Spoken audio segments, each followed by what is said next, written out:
Bonjour tout le monde, d'habitude je vous dis que je suis ravie de vous retrouver dans une nouvelle vidéo, là c'est le cas mais en fait le sujet ne me ravit pas du tout.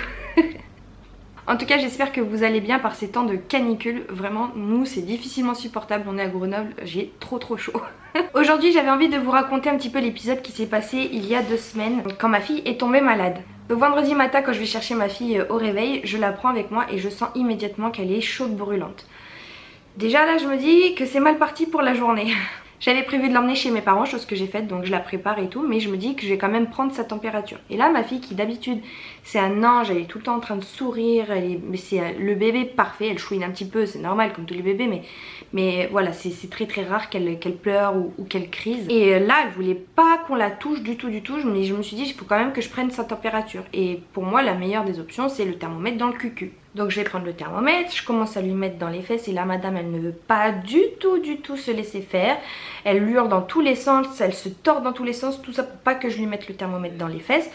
Limite c'était à un point où je me demandais mais c'est limite si elle est pas en train de crier au viol quoi. C'est horrible ce que je veux dire mais c'était l'exorciste sort de ce corps quoi. Vraiment elle se hurle, elle se tordait dans tous les sens, elle voulait pas du tout que je lui enfonce le thermomètre. C'est surtout que je mets juste le petit bout, hein, je vais pas jusqu'au bout. Bon là j'ai réussi tant bien que mal à lui mettre le thermomètre, j'ai pas attendu jusqu'au bout, jusqu'au signal sonore du thermomètre, mais c'était monté à 37,5. Donc voilà, j'étais pas tout à fait sûre de la température. Je l'emmène chez mon père, je fais ma journée parce que j'avais 2-3 petits rendez-vous médicaux et tout. Et je vais la chercher sur les coups de 3h30. Et en fait là elle dormait encore.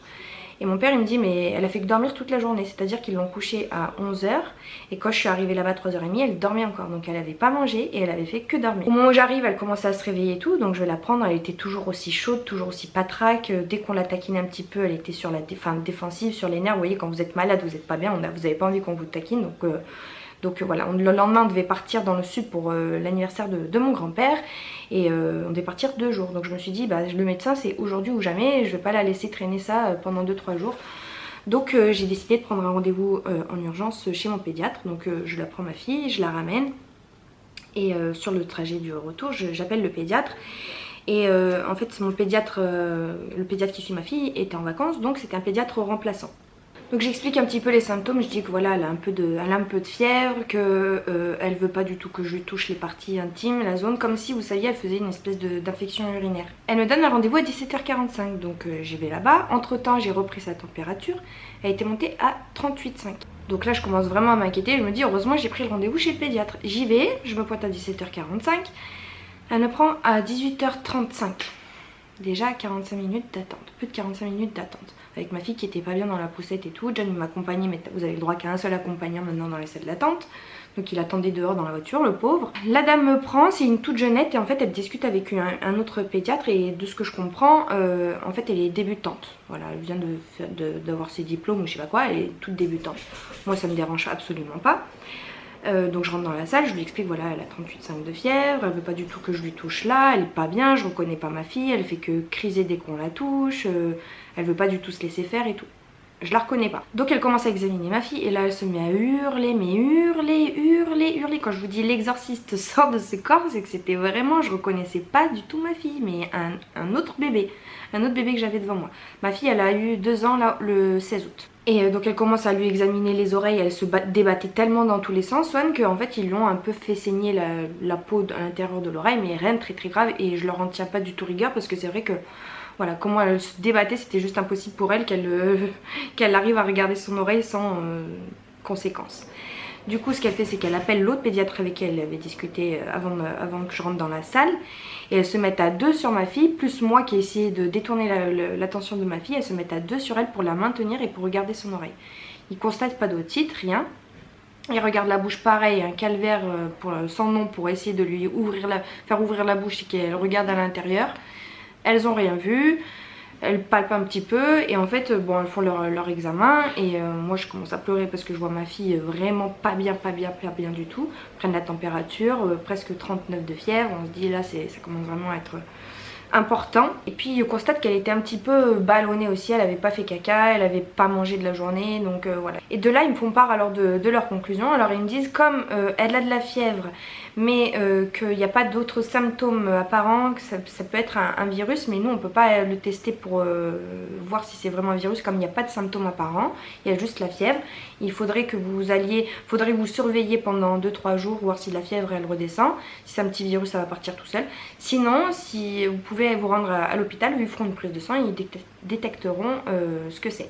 Et si c'est pas un virus, et bien étant donné qu'elle se plaint un peu au niveau de la zone génitale, et en plus elle avait dit, ma fille, qu'elle a dit bobo kiki, donc ils sont partis plus sur la piste de l'infection urinaire, mais comme c'est couplé à de la fièvre, ça s'aggrave et ça devient une pyélonéphrite. Donc pyélonéphrite c'est une infection urinaire mais plus, ce qui monte dans les reins et tout. Moi j'en ai déjà fait une, je sais que ça fait très mal.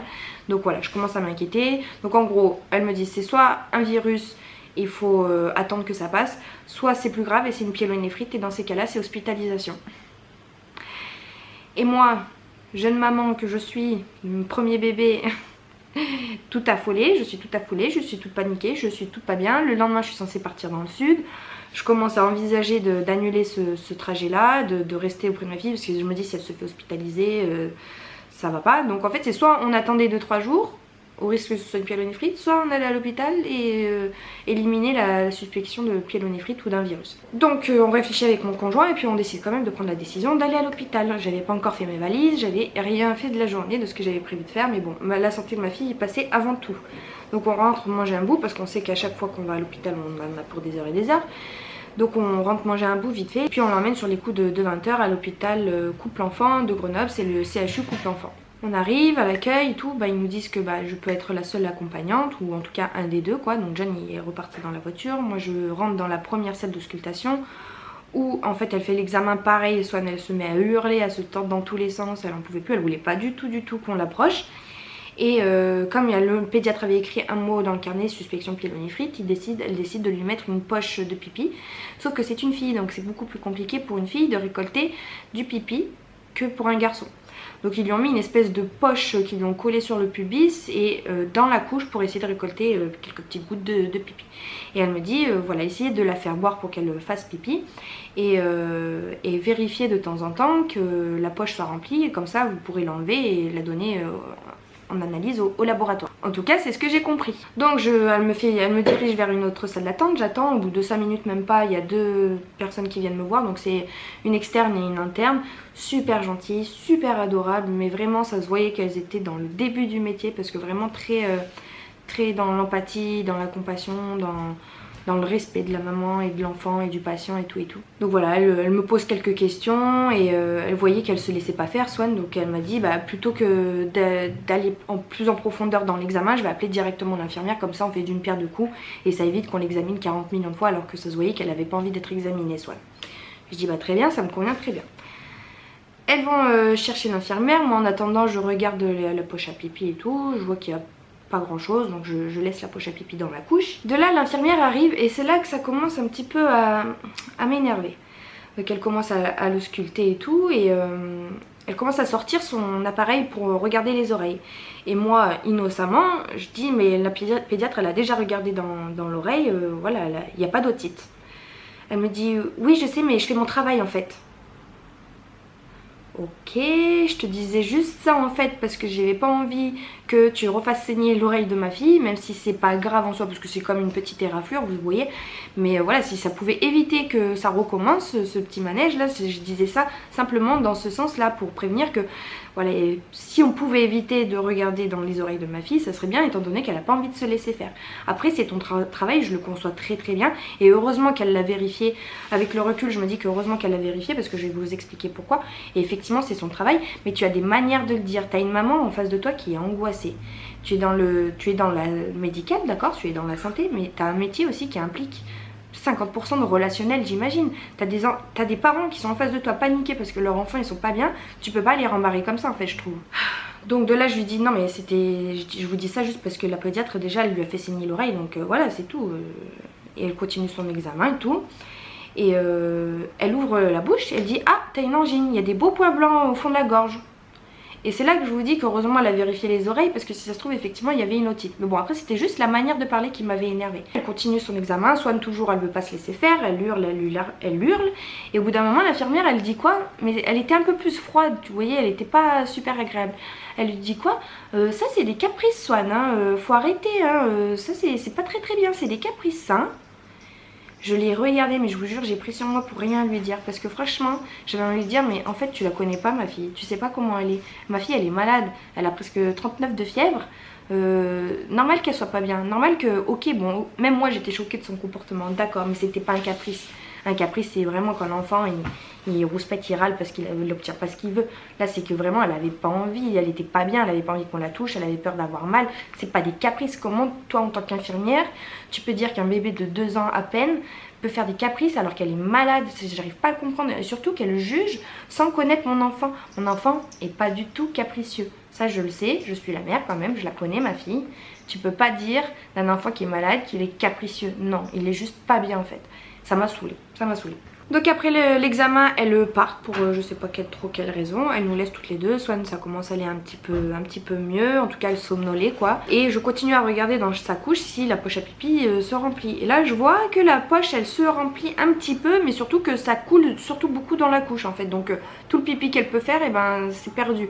Donc je me dis bah c'est maintenant ou jamais. Il y avait peut-être ça dans la poche à pipi. Je me dis ça doit être suffisant. Donc je prends la poche, je la décolle qui tenait déjà presque plus, hein, parce que c'est juste une bande adhésive que vous collez sur le pubis, mais forcément avec le pipi, l'humidité, la transpiration, et ben voilà, ça se décollait un petit peu. Donc je l'enlève, je la replie et je la mets sur le côté. L'infirmière elle re-rentre, je sais plus pour quelle raison, et je lui dis ah bah j'ai récolté du pipi. Est-ce que c'est suffisant? Elle me dit ah bah, je sais pas, je vais appeler la personne qui s'occupe des prélèvements pour les emmener en laboratoire. Donc 5-10 minutes plus tard, il y a une autre femme qui rentre, qui me dit, déjà elle me dit pas bonjour ni rien, je lui dis bonjour. On m'a dit que Swan elle avait fait pipi? Je dis oui, je vous ai mis la poche ici.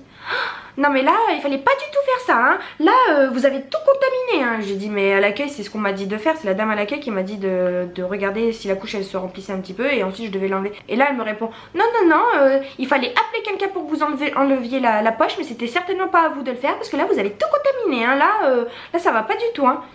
Et de là je lui dis bah désolée, j'ai mal compris. Elle me répond rien, même pas hein, c'est pas grave ou je sais pas quoi. Encore une fois t'es dans le relationnel aussi, tu peux pas parler comme ça à des gens qui sont paniqués, qui veulent que le meilleur pour leurs enfants, comme si j'avais fait exprès de contaminer la poche à pipi de ma fille.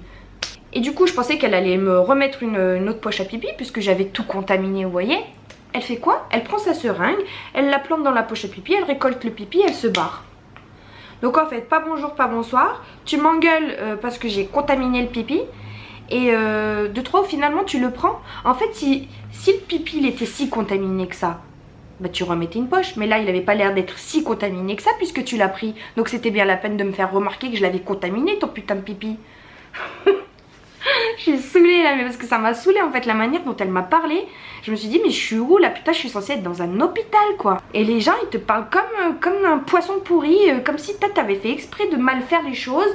Comme si, je comprends, il y a eu le Covid, vous êtes fatigué, vous êtes surchargé, vous êtes débordé. Ça je le comprends tout à fait. Mais si t'en as marre de ton métier, ben pars-toi en fait, j'ai envie de te dire. Si t'en as marre de ce que tu fais, change de métier. Mais viens pas au boulot blasé comme tu l'es et à engueuler tous tes patients. Alors je comprends encore une fois aussi, t'en as plein qui doivent faire plein d'erreurs et je fais partie du lot. Mais c'est pas une raison, enfin je sais pas, à un moment donné prends sur toi et réponds-moi. Moi c'est pas grave, je vais quand même récolter le pipi, ça fera l'affaire. Là elle m'a rien dit et au final elle a pris ce fichu pipi pour aller l'examiner. Donc j'ai pas dû le contaminer tant que ça. Surtout que bah, j'ai pas mis les doigts dedans, je l'ai décollé, j'ai refermé la poche en plastique, c'est tout ce que j'ai fait. J'ai pas touché le pipi à l'intérieur, enfin bref. Donc elle se barre, l'externe et l'interne elles reviennent peser ma fille. J'ai pas compris pourquoi, mais elle s'est mise à hurler pour monter sur la balance, elle voulait pas, elle me disait maman comme ça. La pauvre, ça m'a fait de la peine, moi j'étais pas bien, j'étais en panique, j'étais pas bien pour ma fille, j'étais triste, j'étais pas bien et elle me parle comme des poissonnières en fait et voilà, je comprends pas trop qu'on puisse en arriver à là, à parler comme ça à des gens qui arrivent dans la détresse entre guillemets, il n'y avait rien de grave, mais au final il n'y avait rien de grave parce que oui, donc l'infirmière revient, celle qui a dit que ma fille était capricieuse, elle revient et elle me dit bon bah en fait les analyses d'urine sont correctes, il n'y a rien de décelé dedans, donc pas d'infection urinaire, pas de pyélonéphrite et c'est juste l'angine en fait. Donc en fait, pour vous résumer l'histoire, je suis sortie là-bas à minuit de l'hôpital pour une angine. Donc j'ai encombré les urgences pour rien. Je dis ça entre guillemets parce que franchement comme je vous disais, elles m'ont pris au bout de 5 minutes. Après c'était le temps que ma fille fasse le pipi et c'était le temps qu'ils analysent l'urine. Ça a mis un peu de temps, mais au final il n'y avait pas grand monde dans la salle d'attente. Il y avait vraiment, j'étais la seule. Après il y avait une autre salle d'attente sur le côté où il y avait 1 ou 2 enfants. Mais c'est tout quoi, donc elles n'étaient pas, cette nuit-là en tout cas, elles n'étaient pas débordées et surchargées à courir dans tous les sens. Je pense, je ne connais pas l'envers du décor, je préfère ne pas m'aventurer et dire de grosses bêtises. Mais de ce que j'en ai vu, elles sont venues m'accueillir tout de suite, elles m'ont prise en charge tout de suite et voilà, il n'y avait pas beaucoup d'enfants. Donc je suis venue encombrer les urgences, mais pas vraiment. Après c'est vrai que si le pédiatre avait fait son boulot correctement, surtout qu'il y avait une débutante, bon débutante ça peut encore arriver, surtout que ma fille elle se laissait pas faire et tout, mais là elles étaient deux, une débutante et une confirmée, elle avait 45 ans la pédiatre. Comment tu peux passer à côté d'une angine, surtout que l'infirmière à l'hôpital elle a à peine mis le bâtonnet dans la bouche là, direct elle a vu il y a des jolis points blancs au fond de la gorge, direct ça a duré 1 seconde et demie. Comment en tant que pédiatre confirmé tu peux te planter sur ça et m'envoyer sur une mauvaise piste, m'envoyer à l'hôpital, encombrer et surcharger les urgences pour une angine? Si j'avais su que c'était une angine, jamais j'aurais emmené ma fille à l'hôpital et ça m'aurait évité tous ces désagréments là et ces façons de me parler à l'hôpital. Franchement, j'aurais bien passé cet épisode là à l'hôpital. Elles m'ont fait peur quand même les pédiatres. Elles m'ont parlé d'hospitalisation, vous vous rendez compte? Mais toi t'arrives en panique à l'hôpital, on te parle comme de la merde. Tout ça pour une angine parce que t'as mal fait ton boulot. Voilà, donc l'épisode catastrophe pour une simple angine blanche, en plus c'est même pas l'angine rouge. Voilà, j'ai passé ma soirée à l'hôpital, rentrer à minuit, faire les bagages, coucher à 1h, lever à 6h du matin, faire 4h30 de route parce qu'on s'est tapé 1 heure de bouchon. Voilà, le week-end d'enfer. Heureusement après on a passé un super bon week-end, mais voilà, c'était un épisode un peu anecdotique et rigolo aujourd'hui, 2 semaines plus tard, mais sur le moment je rigolais pas vraiment hein. Si vous regardez cette vidéo et vous travaillez dans le domaine hospitalier ou pédiatrique ou voilà ce genre de choses, n'hésitez pas à me dire vous ce que vous pouvez penser de ce que je viens de vous dire. Est-ce que je me trompe sur certaines choses? Est-ce que vous trouvez qu'il y a des choses qui sont normales et que moi je n'ai pas trouvé normales? Enfin voilà, je sais pas. Pour moi il y a des choses qui effectivement elle faisait son travail et tout, mais en fait c'est juste la manière dont elle me parlait j'ai vu une réelle différence entre les internes et externes et avec le personnel confirmé ou je sais pas comment vous dire, titulaire je crois. Voilà, tu vois vraiment une grosse différence entre les deux et tu vois que les internes et les externes elles sont encore dans la fleur du métier, elles sont toutes douces, toutes gentilles, mais mon dieu, mais restez, j'avais limite envie de leur dire à un moment donné quand elles sont revenues peser ma fille à l'interne et à l'externe, j'avais limite envie de leur dire restez comme vous êtes surtout parce que ne devenez pas aigris comme vos collègues hein, parce que franchement aigris, blasés de la vie, blasés du métier, il y en a assez hein. Voilà, donc c'en est tout pour cette story time. J'espère qu'elle vous aura plu. Aujourd'hui ma fille va beaucoup mieux hein. Dès le lendemain ça allait bien mieux, ils lui ont donné du Doliprane donc c'est passé en 2 jours. Donc heureusement que ça s'est terminé comme ça, heureusement au final qu'il n'y ait rien eu de grave. Mais voilà, c'est au niveau de l'incompétence des pédiatres et du relationnel à l'hôpital, ça m'a saoulée quoi. Merci beaucoup d'avoir regardé cette vidéo et puis je vous dis à très bientôt, salut!